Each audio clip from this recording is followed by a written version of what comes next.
Kalian pernah kepikiran gak sih, bisa gak ya Indonesia ngadain Formula One? Secara Thailand katanya mau masuk kalender Formula One.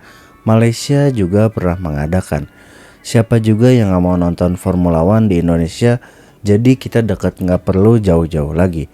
Tapi kalau kita bedah secara logika dan keadaan negara kita sekarang, bisa gak ya Indonesia mengadakan Formula One?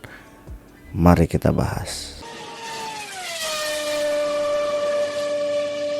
Pertama, kita semua harus tahu Formula One itu berbeda dengan balapan yang lain. Udah berbeda jauh lah. FIA punya aturan Grade 1 license. Sementara kalau kita ambil contoh di Mandalika baru di Grade 2. Jadi kita punya beberapa PR nih. Dari segi sirkuit, FIA mewajibkan sistem pembatas Tech Pro Barrier. Buat yang belum tahu Tech Pro Barrier, nih yang kayak gini nih bentuknya nih. Sementara kalau kita ambil dari Mandalika, di beberapa sisi masih menggunakan ban bekas dan air fence. Untuk MotoGP sih ini nggak apa-apa ya, tapi kalau untuk Formula One belum bisa. Terus dari segi curb di beberapa titik di Mandalika itu masih bergerigi dan tinggi-tinggi. Itu untuk MotoGP pas.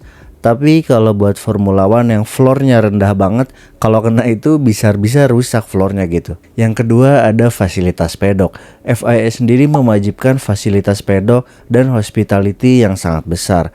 Karena satu tim F1 aja bisa membawa kru sampai ratusan. Belum lagi ada tamu VIP yang orang-orang penting gitu, bukan yang kayak kita rakyat-rakyat gitu. Pasti orang penting yang uangnya udah tidak berseri.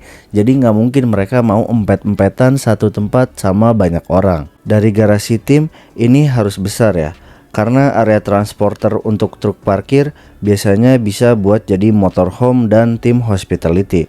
Ada open bar, lounge, belum lagi untuk entertainment. Banyak deh pokoknya di sana, harus sangat luas. Yang ketiga medical center. FIA mewajibkan rumah sakit ini ada rumah sakit tipe A yang bisa melakukan operasi darurat seperti bedah syaraf dan trauma-trauma yang fatal.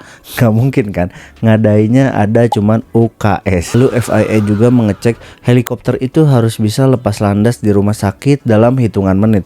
Mungkin cuman di bawah 5 menit. Fasilitas medisnya kita ambil contoh lagi di Mandalika. Mandalika masih grade B FIM. Untuk MotoGP ini sudah sangat baik. Tapi kalau untuk Formula One, fasilitas pendukungnya masih harus ditambah lagi. Dan belum lagi fasilitas di sekitaran sirkuitnya, bukan cuma di dalam sirkuitnya. Mulai dari SDM-nya, dari manusianya harus ikut naik. Terus ada parkiran, jalanan yang luas biar nggak macet. Terus konektivitas internet biasanya tuh mandek kalau ramai orang-orang tuh. Belum rumah makan, masa nanti turis-turis nggak makan. Terus FIA juga mewajibkan di sekitaran sirkuit harus ada 3.000 sampai 5.000 kamar hotel bintang 5. Karena yang datang juga kan pasti turis-turis yang uangnya udah tidak berseri itu. Terus nggak mungkin kan orang-orang yang berseri itu atau Verstappen nginepnya ngekos, coba kan nggak mungkin gitu. Jadi ketika ada Formula One, bukan hanya aspek di dalam sirkuitnya, tapi seluruh aspek di sekitaran sirkuitnya maupun mungkin yang agak jauh dari sirkuitnya itu harus dipikirkan, karena membawa nama baik Indonesia gitu. Nggak bisa asal-asalan. Kita stop membahas apa aja yang harus dipikirkan kalau ada Formula One.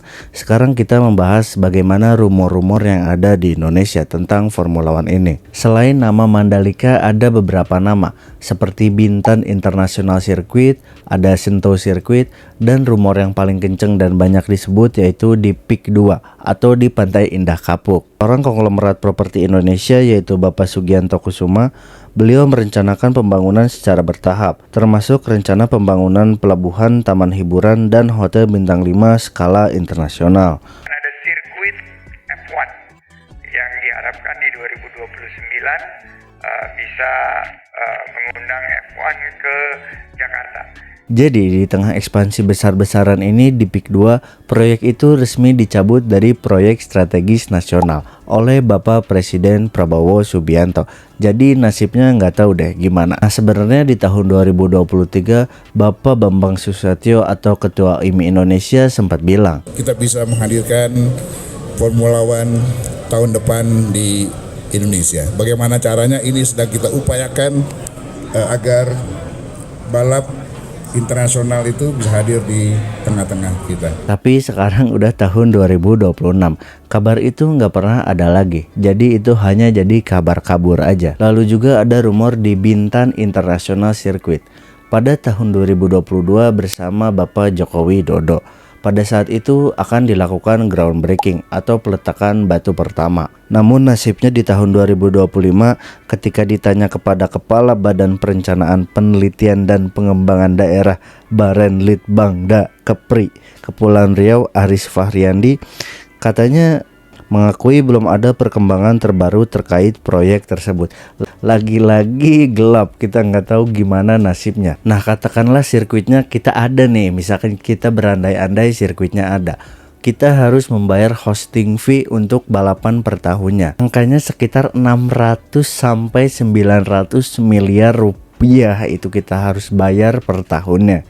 Belum biaya operasional, biaya logistik, biaya pengamanan, atau biaya-biaya yang lainnya lagi. Bayangin 3 hari balapan uang triliun bisa keluar gitu aja. Ya meskipun MBG, ya memang sih pemerintah Indonesia sekarang nggak ada ngomongin Formula One sama sekali.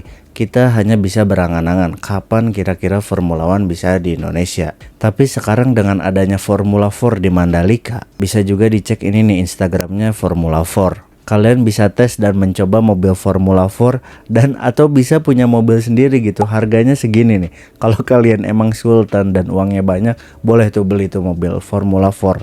Ya, dengan adanya Formula 4 di Indonesia, semoga itu menjadi jalan dan pembuka untuk bakat-bakat bertalenta lainnya yang bisa berkancah di Formula One, dan untuk memancing daya tarik masyarakat Indonesia untuk menonton balapan single seater. Gimana menurut kalian? Uang triliunan mending digunain buat adanya balapan F1 atau untuk membangun infrastruktur di daerah-daerah yang belum terjamah? Jangan lupa like, komen, dan subscribe. Coba komen juga kita bahas tentang apa lagi.